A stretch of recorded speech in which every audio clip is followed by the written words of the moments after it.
Woohoo! Hey! Yeah! This is the Phillips Fam Baby Journey's 50th episode. Wow. And I want to thank all of you guys for watching and supporting. I am Requill.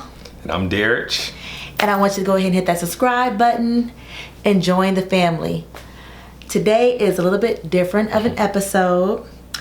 My husband's going to actually he's going to interview me for his podcast, Mentor Select. So I'm going to let him tell you all about that. And then we're going to get into the interview. Awesome. Well, it's definitely going to be an honor interviewing my beautiful wife for the Mentor Select podcast. And essentially the concept behind Mentor Select is to provide virtual mentorship to people all around the world who needs it. So my wife is going to be a guest mentor on the show and going to spread her wisdom and tell us about her journey with the Phillips Fam Baby Journey. All right, let's go. So if you've listened to several of my podcasts, you kind of know the format. You know, I love to ask, as far as the guests, could you tell us something that most people don't know about you? Okay, if you went to Scott High School in Toledo, Ohio, whoop whoop Bulldogs, you probably do know this, but in high school, I actually was a disc jockey on the radio. I initially started off going to Start High School, but I wanted to do it one time for the culture. And I transferred to Scott High School because I wanted to be surrounded by my peoples. And the only way I could do that, I had to think of a program that only they had, that no other school in the city had. And that was radio broadcasting. Okay. So nobody could deny me going there. But who knew that I would actually enjoy doing it? And even though radio and TV aren't exactly the same, you know, and I'm calling TV my YouTube channel TV, you know, those skill sets still help me. Definitely. Yeah, I can see it. You got a broadcasting voice and a face made for TV. That's why I had to get the video going on this one. So, Scott High School, it seems like you say you went there for the culture, and it seems like you got a rich history. Tell us a little bit about that. I know you sound like you're a proud bulldog. I am. It's one of the best high schools in the city of Toledo. Okay, let me not say one. It is the best. I don't need nobody coming for me. But Barack Obama has spoken there, Martin Luther King, Rosa Parks, Muhammad Ali. It has a rich history. My grandmother actually went to the school and graduated from there. And my baby sister is going to be enrolling there for her junior and senior year as well. So she kind of on my same plan. Go the last 2 years. Wow, okay. Awesome. Well, y'all sure the listeners wouldn't have guessed you was a disc jockey, but that's cool. Yeah, it was a jazz station. Jazz. So that's why you like smooth jazz. Huh? That's cool. Well, Requill, the reason I invited you to be a guest mentor is because you're celebrating 50 episodes of the Phillips Fam Baby Journey. Congratulations. I know, that's exciting. I never expected. When I started recording for YouTube, I did it because I used it as a diary. I was going through a lot and I wanted to express myself. And here I am 50 episodes later. I don't even know how I made it through the first episode. It just was me rambling a lot. But people loved how I poured my heart out. And I kept coming up with ideas for shows. And here we are 50 episodes later. Oh, that's amazing. Again, congratulations. Remarkable achievement. I know you hear our dog out there moaning. You want to let her in? Child, she hating. Hold on. Well, you're going to be right back. Come on in if you're coming. And have a seat. Be quiet. But no, that's awesome. And what's great about that is, like, the legacy she's going to be, when she get married, she'll be able to look back and know her whole journey, the history of how she came here, and you continuing the channel. And like I said, I'm very proud of you. You inspired me. I almost was about to give up the year mark on the Mentor Select podcast. I feel like, okay, I've done enough. But my wife, she inspired me to keep going, and seeing how she continues to do it every week and just how dedicated and passionate she is about it. I'm like, okay, I got to keep going as well. So Thank you for that encouragement. No, I do what I do when I can do it. When you can do it. So tell us more about, like, how does it feel just creating something, putting it out there, and then having people respond in a favorable way? What does it feel like?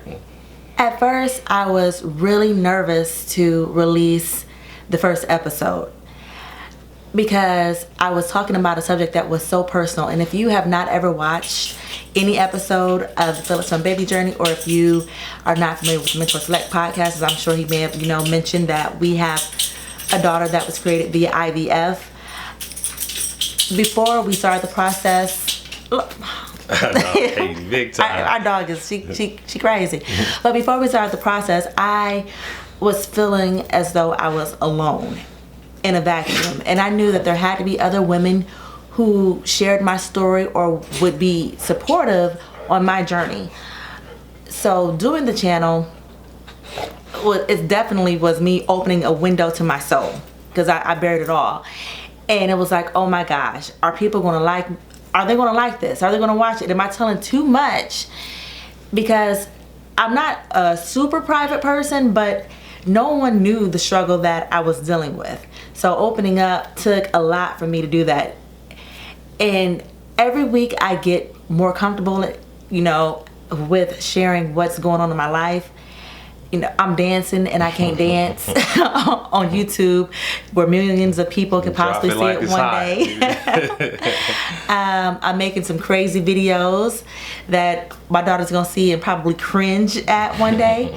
But I'm being me, and I just hope people can accept. And I think that's why a lot of people connect with me, because I am being me. I don't try to, imitate other YouTubers or anybody else I see on TV. I'm just genuinely me and trying to be transparent.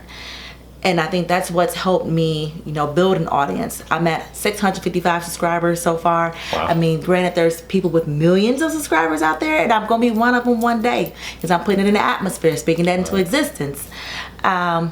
But I know there's people that's been at a longer time than me that have less subscribers. So I'm definitely grateful and appreciative for everybody who watches. Yeah, and that's a good point, because it's a marathon, and people with those millions of subscribers, really, they've been in it a long time. And that put into context for me, Joe Rogan, he does a podcast, has a YouTube channel, and he's on like show 865 or something. So wow. If someone's starting out looking at Joe Rogan like, oh man, I want to have his sponsors and millions of subscribers, it does not happen overnight. Starts at that first show, starts at that first, second, third year, 50th episode. You have to keep going. That momentum is going to continue to build. So snowball effect. Snowball effect, certainly. So you're the first YouTube star that we've interviewed on the Mentor Select podcast. So have you had anyone reach out to you yet to ask you how could they start their own channel? I have had people do that. It's really simple. My advice is do it. Don't wait until you're in a certain position. Don't wait until you have thousands of dollars to invest on camera equipment and lights. You got a cell phone. Right. Make it happen. There's a lot of excuses that you can make every day, but once you decide to stop making excuses and just go for it, you'll be surprised at how successful you'll probably end up being. Even if you reach one person with your story, you're a success in my eyes. So my thing is, start with whatever you have. If you have a cell phone, use that. If you have a Sony Handycam camcorder, use that. If you don't have any lights, make it work the best you can. Try to film during the daylight hours. Well, there's a will, there's a way. The most important thing is to put out good content. Make sure that you think through what it is that you want to tell people on your YouTube channel. What is the messaging that you're trying to get across? Content is king. So as long as you're putting good stuff out there, somebody's going to want to watch it. So just make sure you start as soon as possible, because the sooner you start, the sooner you'll get to that 1 million subscriber mark. Right. Start today, and it's very important, like you said, start where you're at. Whatever you have, wherever you're at, that's the place to start. Don't try to wait until, I'm going to wait till I get such and such. Just start. So that's very important. As y'all know, when I started this podcast, I just got laid off. But I need to start doing something. And here it is today. I'm 55 episodes in. So, yeah. We're rocking and rolling. It'll be a media just moguls over here. So looking forward to that. All right, so now you essentially like a hybrid entrepreneur, what one of my friends call it. You're doing a YouTube channel and you hopefully ultimately to monetize that, right? That is correct. Okay, and then what is your 9 to 5? I'm a marketing manager at an architectural and engineering firm, and a lot of people have no idea that my profession even exists because essentially I manage the proposal process. If the city of Dallas wants to build a new library, they can't hire whoever's the cheapest or their best friend. They have to hire the most qualified firm. So I am the individual who puts together our proposal that demonstrates why we are the most qualified. So I, work with the architects and engineers to get project information, to emphasize, we have the skill set. I'll do their resumes. But I put together proposals sometimes in excess of 100 pages. It's a very labor-intensive process. When I got into the industry, I didn't even know it existed because I came from another position where my title was communications coordinator, and I wore a bunch of different hats. I planned trade shows, wrote newsletters, press releases, helped with creating brochures and other marketing pieces. And I was there for 7 years, loved the position, but I knew there was no potential for growth. So I decided I needed to leave. And I applied for a job at a architectural firm, and it was called marketing coordinator. I was like, okay, this should be similar. And I went to interview for it, and they told me that it would be similar. First day, I show up, and I was like, whoa, wait, what y'all want me to do? It was completely different. I was reading documents that were 50 plus pages so that I can figure out what the instructions were for my submittal and create. Put you right to sleep. It is a very detailed process, but even though I definitely love making my YouTube videos, the fact that there's a lot of people, I didn't even know that position existed until I got in it. And it's very lucrative because there's not a lot of people in that field. When I was in college, there wasn't a major called proposal manager. And so essentially, I feel as though I will forever have a job because somebody can always use my skills. Yeah. And I bring in millions of dollars for companies, so. You're bringing in the big bucks. Cool. That's great though, because that's another point of this show is to expose the listeners to careers they may have never considered, they didn't know existed. But it's certainly hearing people like your career and other people I interview, and the listeners may think, hey, I can do that too, or it opened up their eyes to exploring different careers. So that's really cool. Yes, definitely look into it if you're looking for something, if you like to write and like to read, but you also have to be creative. Yeah. Because I do have to get creative with selling my company to win these contracts.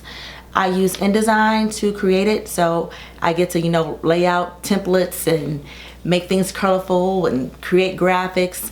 So there are some fun aspects to it.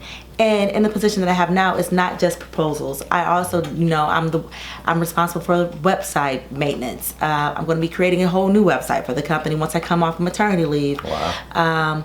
I do groundbreakings and ribbon cuttings once the projects are completed. Social media manager.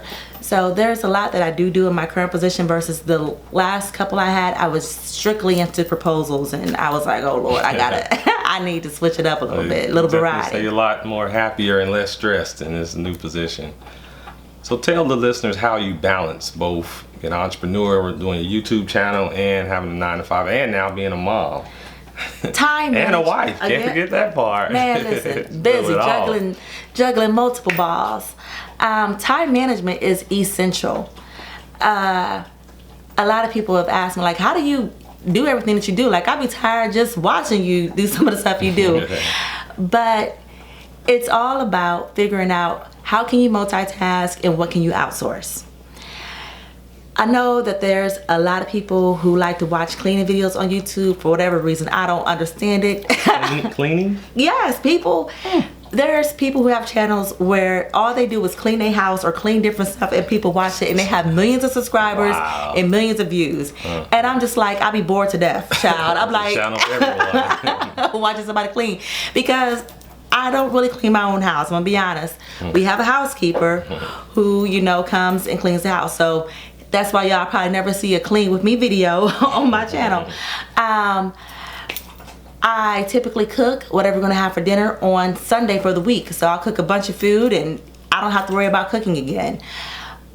Once I go back to work, I get off work at noon on Fridays. The baby will be in daycare until 6:30. So I have 6.5 hours to film, edit, or go get my nails done, or happy hour, whatever I want to do. So there's still some me time in there. But then I also have a great husband who helps out around the house. So I'm not doing this by myself. I don't understand how a lot of well, I do understand because y'all get it done, but single moms, single dads, y'all the real MVPs, because some days I'm overwhelmed when it's two of us.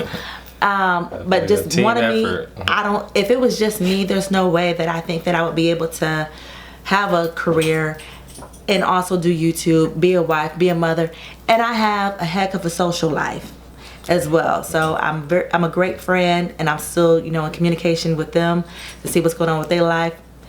But it definitely comes out to time management. A good happy hour. Yeah. As far as I multitask of everything. If I'm driving home from work, I'm on the phone talking because I'm going to be stuck in traffic for at least 45 minutes. So that's when I, handle a lot of business calls or just catching up with friends and family. But like I said, time management. Okay. So what advice would you give to listeners who are maybe in a job they hate right now, or they want to do something else? Say they want to start a channel, they want to pursue something entrepreneurial. What advice would you give them? All right, so I ain't gonna tell nobody just to quit their job. That's not the advice Don't do that. that I would say, because I did that once. And I'll come to that story in a little bit, but get your ducks in a row. Make sure that you're saving money so that you have the capital that you need to do what it is that you want to do. Because being an entrepreneur it can be expensive, to do it the right way. Granted, like I said earlier, work with what you have and make it work. But eventually, you're gonna have to pay them bills somehow. Bills keep coming. So make sure that you have, money set aside to, pay those bills while you're trying to pursue the dream whatever dream it is that you have. Good advice, and it's something that I've learned over the past year, because I know I got laid off, and over the past year you spend a lot of money being an entrepreneur, and you also just have to realize now that I'm back working and still doing entrepreneurship, it's a lot less stress on me because I know at least I have a guaranteed paycheck while I'm building my business. I'm not under as much pressure to get it done right away. I can take my time and do it right. And as my wife mentioned earlier, it's about quality. So I can focus more on quality versus just trying to get whatever pays. So certainly good advice. And then also look for outlets in your current position that could be similar to what it is that you desire to do, so that you can get some on-the-job training essentially, or possibly create a client in the process once you do decide to venture off and do your own thing. Because you'll be surprised if you speak with your supervisor or with HR or whatever, the opportunities that are actually available to you if you just do some research. Right. And also the job you're doing, if those skills are transferable to what, it's kind of saying what you just said, it's transferable. Like you do marketing, it's transferable to your YouTube channel. You get to leverage those skills. So it's a win-win for your employer, a win for you. So that's a good thing to do. So what story did you have in mind? You mentioned about your first journey. So I ended up in Dallas because I decided I wanted to become a wedding planner. Sounds fun. Yeah. I mentioned earlier that I'm from Toledo, Ohio, and the job that I was at, it was at that architectural firm. They sent me to Dallas, and I went to a conference at the Gaylord Hotel. Even though I had been to a lot of different places, I traveled extensively, no one ever in life has said, let's take a vacation to Dallas, Texas. I love it here. I see myself here forever. But I'm gonna be honest, it's not typically a vacation spot. So when they sent me here, I was just wowed by the city. I thought it was very cosmopolitan. It was progressive compared to Ohio in the midst of a recession, which was, a lot of people were getting laid off, roads were crumbling, housing market took a nosedive. I came down to Dallas. I was like, wow, this is the land of milk and honey. And so when I went back to Toledo, I was like, you know what? I'm gonna move to Dallas. And I had this epiphany while I was at work, and it was as if God told me, you know, move to Dallas. And I'm like, well, what would I do? He's like, be an event planner. And I'm like, that's such a great idea. Why not? Because I had experience, you know, creating fabulous events in my prior position, and I really enjoyed event planning. So I had some money saved, and literally I had this epiphany in May, and I moved in October. Wow. And everything fell into line. I was able to rent out the house that I owned, find a new place to live in Dallas, and everything was great, except for when I got to Dallas, I couldn't find no clients, because most wedding planners, event planners are hired off of referrals, and I knew absolutely nobody in the city. But in my mind, I'm like, I'm in marketing. I can drum up some business, but after 3 months, them bills started to come a little speedier. And I had to go ahead and get a job, but I was able to find a job right back in the same field once I did come to that realization. Right. But did that experience, did it kind of like squash your entrepreneurial spirit? It did not. Since then, I've had, you know, a couple other entrepreneurial ventures. The first one after that, it was called my event planning company was called Champagne Taste Events. Okay. After that, I did Dallas Shopping Fairy, which was essentially custom gift baskets and personal shopper for people. Because I can find a great deal. Y'all done seen some of my haul videos if you watch my YouTube channel. Honey, I can find stuff that was originally $100 on sale for $2 someplace. It's a miracle work when it comes to them deals. Yeah, and then I decided I wanted to make doggy t-shirts, because I have a larger size dog. Well, she ain't that big, but she's the world's smallest boxer. But I didn't see a lot of t-shirts in her sizes in stores with, you know, sayings that kind of push the envelope a little bit. So I created doggy style tees. Had some mild success with it, but I found that I was more passionate about YouTube. So this is where I've been putting my energy at. Right.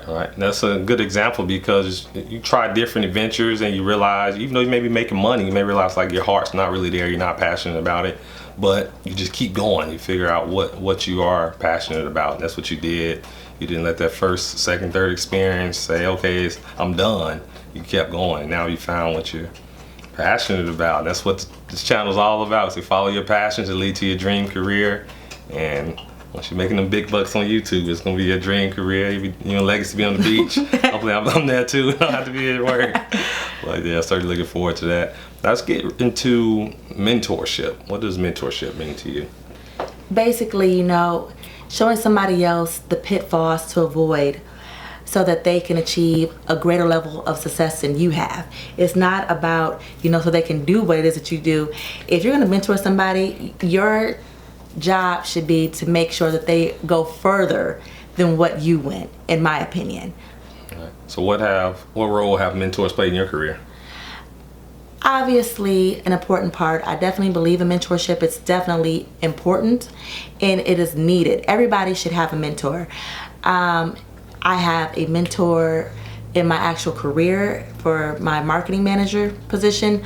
And I even have a YouTube mentor, because I belong to several groups on Facebook, and we all bounce ideas off each other and share ideas of what's working and what's not working, so that we can help each other, you know, get further in this whole YouTube thing. But I definitely think that everybody should have a mentor. Great. So certainly that knowledge sharing is very important, and your mentor could be at the same level as you, but like she mentioned, it's just you're sharing knowledge and you're learning as you go together. So it's a good opportunity for you to continue to grow. To help you both, you know, exceed your expectations.